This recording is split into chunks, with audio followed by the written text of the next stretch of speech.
नमस्कार। बिहार तक में आपका स्वागत है। आज हम चर्चा कर रहे हैं एक ऐसे इंजीनियर की जिसके पास से 67 लाख रुपए बरामद हुए और उसे थाने से ही निजी मुचलके पर छोड़ दिया गया। इसकी चर्चा बहुत ज़ोरों से बिहार में चल रही है कि ऐसा क्यों हुआ। हालांकि कानून के जानकार बताते हैं कि ये आय से अधिक संपत्ति का मामला है, इसलिए आर्थिक अपराध इकाई जो है वहाँ पर इस मामले को दर्ज करके इसकी जांच होगी और उसके बाद जो अदालत का फैसला होगा उस पर उनकी सज़ा तय होगी या सज़ा नहीं भी हो सकती है। लेकिन दिलचस्प बात यह है, ये चर्चा हम इसलिए कर रहे हैं क्योंकि बहुत सारे भ्रष्टाचार के मामले पकड़े जाते हैं। बिहार में ही आप देखें, पिछले दिनों कई ऐसे सरकारी अधिकारी के यहाँ छापा पड़ा और रुपये बरामद किए गए उनके घरों से।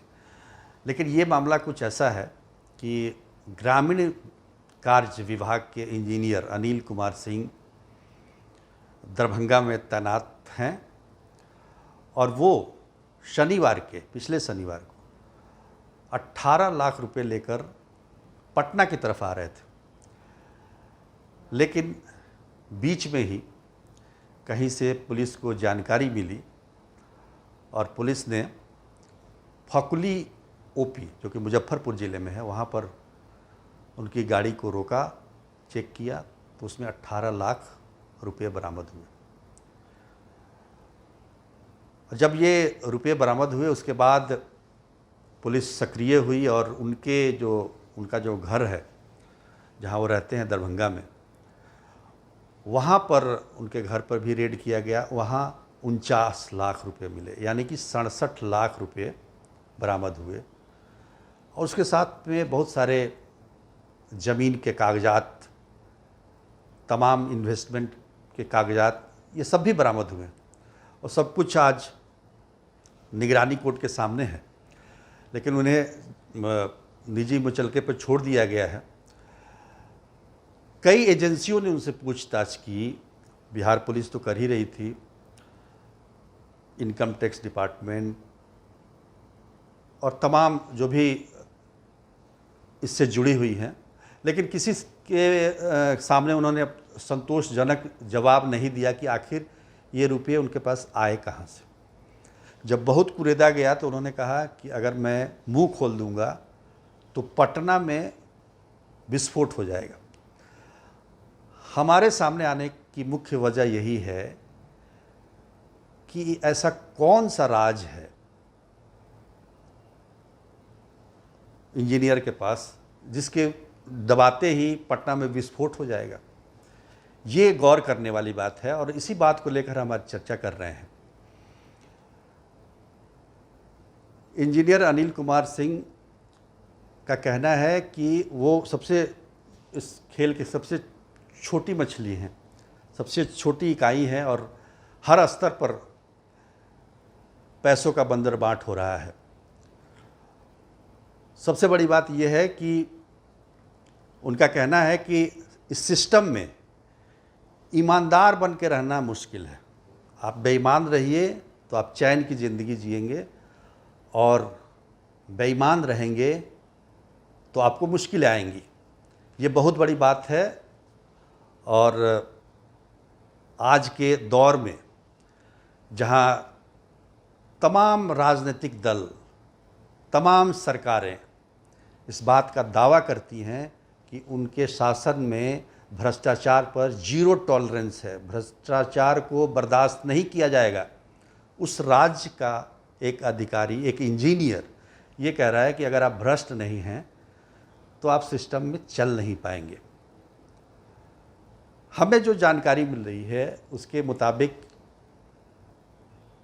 इंजीनियर साहब ये 18 लाख रुपए लेकर पटना आ रहे थे, तो क्यों आ रहे थे, ये एक बड़ा सवाल है। और जो हमें जानकारी मिली सूत्रों के मुताबिक, ये पैसा एक मंत्री के पास जाना था। उस मंत्री का नाम तो हम नहीं बता सकते क्योंकि पुख्ता सबूत हमारे पास अभी नहीं है, लेकिन पैसा जो आ रहा था उसके पीछे की कहानी यही है। और सबसे बड़ी बात कि इन्हीं इंजीनियर साहब के किसी खास ने मुजफ्फरपुर पुलिस को फ़ोन किया और उन्हें पकड़वा दिया। लेकिन सवाल यहाँ ये नहीं है, सवाल ये है, दो सवाल सामने आते हैं। एक तो सिस्टम ऐसा है कि आप ईमानदार रह के चल नहीं सकते हैं, और दूसरा सवाल ये है कि ऐसा कौन सा राज है कि इंजीनियर साहब मुंह खोल देंगे तो पटना में विस्फोट हो जाएगा, और ये बात वो जब कहते हैं अगले ही दिन उन्हें जमानत मिल जाती है। हालांकि कानूनी जानकारों का ये कहना है कि आय से अधिक संपत्ति के मामले में केस चलता है, साबित होने पर ही सज़ा होती है।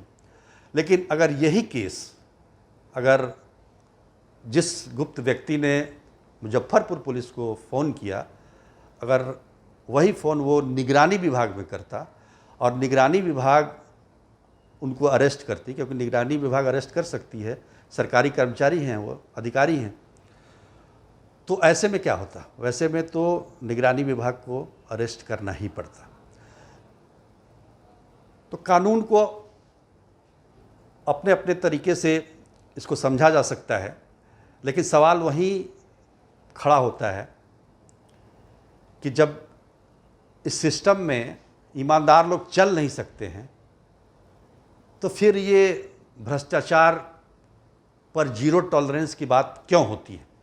ये सबसे बड़ा सवाल है, और इसी सवाल को लेकर हम आज यहाँ उपस्थित हुए हैं और आपसे प्रतिक्रिया जानना चाहेंगे कि आखिर ये क्या हो रहा है। धन्यवाद।